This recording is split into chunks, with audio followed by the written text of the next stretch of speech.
ছাত্র জনতার রক্তাক্ত সংগ্রামের মধ্যে দিয়ে আওয়ামী ফ্যাসিবাদের দুঃশাসনের অবসান হয়েছে, কিন্তু আমরা দেখতে পাচ্ছি সারা বাংলাদেশে এখন আওয়ামী লীগের দোসর হিসেবে যারা ফ্যাসিবাদ কায়েম করেছে তাদের আস্ফালন থামে নাই। এই রংপুরের মাটিতেও গণ অধিকার পরিষদের নেতাদেরকে নিয়ে কুরুচিপূর্ণ মন্তব্য করা হয়েছে, কটূক্তি করা হয়েছে। আজকের এই সমাবেশ থেকে আমরা তার তীব্র নিন্দা ও প্রতিবাদ জানাই। আমরা পরিষ্কারভাবেই বলতে চাই, এই আবু সাঈদের রক্তে ভেজা রংপুরের মাটি, ছাত্র জনতার রক্তে ভেজা সারা বাংলাদেশের মাটি, রক্তের দাগ এখনো শুকায় নাই। আওয়ামী লীগের পুনর্বাসনের যারা চেষ্টা করবে, ছাত্র জনতাকে সাথে নিয়ে তাদেরকে সমুচিত জবাব দিতে হবে। এই গণ অভ্যুত্থান পরবর্তী বাংলাদেশে ফ্যাসিবাদের কোনো জায়গা নাই। আগামীর গণতান্ত্রিক বাংলাদেশে আওয়ামী বাকশালীদের কোনো জায়গা নাই। আওয়ামী লীগের দোসরে যারা ছিলেন তাদের কোনো জায়গা হবে না, হবে না। কাজেই যারা আস্ফালন দেখাচ্ছে প্রশাসন এবং আইন শৃঙ্খলা বাহিনীকে আমরা অনুরোধ করব, অনতিবিলম্বে এই গণহত্যাকারী এবং গণহত্যাকারীর দোসরদেরকে গ্রেপ্তার করে এই রংপুর সহ সারা বাংলাদেশের জনগণকে স্বস্তি প্রদান করুন। আপনারা যদি আইনগত ব্যবস্থা নিতে ব্যর্থ হন, জনগণ কিন্তু আইন নিজের হাতে তুলে নেবে। কিন্তু আমরা চাই না জনগণ আইন নিজের হাতে তুলে নেক। ছাত্র জনতার রক্তাক্ত লড়াই, সংগ্রাম, প্রাণ দানের মধ্য দিয়ে যেই পরিবর্তন এসেছে, সেই পরিবর্তনকে স্থায়ী করার জন্য আমরা এই সরকারকে স্থিতিশীল করতে চাই, আইন শৃঙ্খলা বাহিনীকে সহযোগিতা করতে চাই এবং আগামীর বাংলাদেশ বিনির্মাণে তারুণ্যের যে রাজনৈতিক দল গণ অধিকার পরিষদ, সেই গণ অধিকার পরিষদের নেতৃত্বে আগামীতে সারা বাংলাদেশে একটা গণজোয়ার তৈরি করতে চাই, সাধারণ মানুষের ক্ষমতায়ন করতে চাই। এই পিছিয়ে পড়া রংপুরকে আমরা গণ অধিকার পরিষদ এগিয়ে নিতে চাই। স্বাধীনতার 53 বছরেও এই তিস্তার যে দুঃখ, এই অঞ্চলের মানুষের যে ভোগান্তি, কোন সরকারি তিস্তা নিয়ে কোনো সুষ্ঠু পরিকল্পনার মাধ্যমে এই অঞ্চলের মানুষের সমস্যা থেকে উত্তরণ ঘটাতে পারে নাই। একটা ভালো চিকিৎসা প্রতিষ্ঠান নাই, শিক্ষা প্রতিষ্ঠান রংপুর হয়েছে, একটা বিশ্ববিদ্যালয় দিয়ে পুরো রংপুর কাভার হয় না। এই পিছিয়ে পড়া রংপুরের 47% মানুষ দরিদ্র, অথচ বাংলাদেশের মধ্যে কৃষিতে সবচেয়ে সম্ভাবনাময় জায়গা হচ্ছে এই রংপুর। কৃষিকে গুরুত্ব দিয়ে রংপুরকে কৃষির হাব তৈরি করার জন্য নতুন শিল্পনীতি প্রয়োজন, শিল্পাঞ্চল গড়ে তোলা প্রয়োজন। আপনারা হয়তো অনেকে জানেন এবং অনেকে জানেন না, রংপুর ও লালমনিরহাটের চরাঞ্চলের মিষ্টি কুমড়া রপ্তানি হয় মালয়েশিয়াতে। রংপুরের হাড়িভাঙ্গা আম যায় দেশের বাইরে। রংপুরের প্রায় 10টি কৃষি পণ্য দেশের বিভিন্ন অঞ্চলে যাচ্ছে, দেশের বিভিন্ন আন্তর্জাতিকভাবে দেশের বাইরে যাচ্ছে। তাহলে রংপুরের যদি কৃষি নীতিকে গুরুত্ব দিয়ে এই অঞ্চলের মানুষের ভাগ্য উন্নয়নের জন্য প্রকল্প নেওয়া হয়, রংপুর না গোটা বাংলাদেশ লাভবান হবে। আমাদের পেঁয়াজ কাঁচামরিচ কেন ইন্ডিয়া থেকে আনতে হবে? আমাদের দেশের কৃষকদের আমরা কেন গুরুত্ব দিচ্ছি না?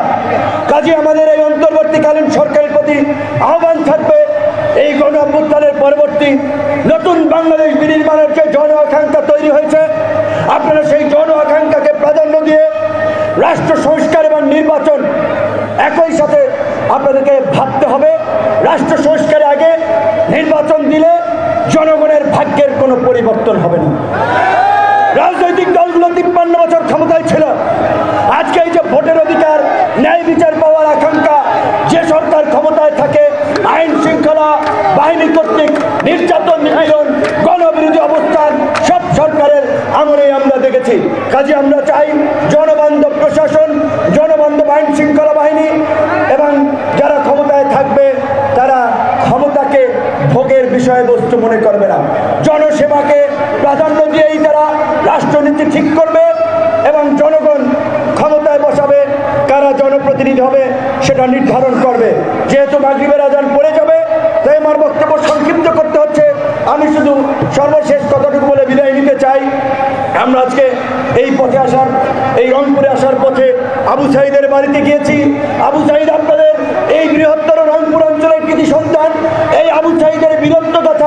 অবদানকে আপনারা ভুলতে দিবেন না। আবু সাইদের নামে যেন এখানে বিভিন্ন প্রতিষ্ঠান হয়, মানুষের বিশেষ করে তরুণদেরকে এই গণ অধিকার পরিষদের এই যে সামনে দেখতে পাচ্ছেন রংপুর অঞ্চলের তরুণরা, ছাত্র অধিকার যুবকরা নেতৃত্ব দিচ্ছে। কাজে আপনারা ওই যে যারা আপনাদের সাথে ধোঁকাবাজি করে জনগণের কাছে ভোট ভিক্ষা করে, গরিব দুঃখী মেহনতি মানুষের বন্ধু হবার কথা বলে ভোট নিয়ে এমপি মন্ত্রী হয়ে সিঙ্গাপুর চলে গিয়েছে, আপনার যুক্তরাষ্ট্র যুক্তরাজ্য মালয়েশিয়াতে সেকেন্ড হোম করেছে, তাদের ছেলে মেয়েকে উন্নত স্কুলে পড়িয়েছে, কিন্তু এই অঞ্চলের মানুষের ভাগ্যের উন্নয়ন করে নাই। এই প্রতারক জনপ্রতিনিধিদের থেকে মুখ ফিরিয়ে নেবার আপনাদের সময় হয়েছে এবং এই আবু সাইদের আত্মত্যাগ এবং তারুণ্যের সংগ্রামের মধ্য দিয়ে প্রমাণিত হয়েছে দেশের প্রশ্নে আপোষহীনভাবে একমাত্র কাজ করতে পারে তরুণরা। সেই তরুণদেরকে নিয়েই আমরা আগামীর বাংলাদেশ বিনির্মাণ করতে চাই। আগামীতে আপনারা জানেন রাজনৈতিক দলগুলো সংখ্যানুপাতিক নির্বাচন, দ্বিকক্ষ বিশিষ্ট সংসদ এবং 4 বছর মেয়াদী সংসদের সংস্কার প্রস্তাবনা দিচ্ছে। সংখ্যানুপাতিক নির্বাচনের বিষয়টি হচ্ছে এই গণ অধিকার পরিষদ যদি সারা দেশ মিলিয়ে 50% ভোট পায় তাহলে গণ অধিকার পরিষদের 150 এমপি থাকবে। কোন দল যদি 10% ভোট পায় 30 জন এমপি থাকবে।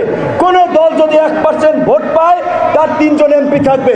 তাহলে আপনারা কি চান না এরকম একটা সুন্দর পদ্ধতিতে নির্বাচন হোক? এই সংখ্যানুপাতিক নির্বাচনে একমাত্র রাজনীতিতে একটা ভারসাম্য আনতে পারে।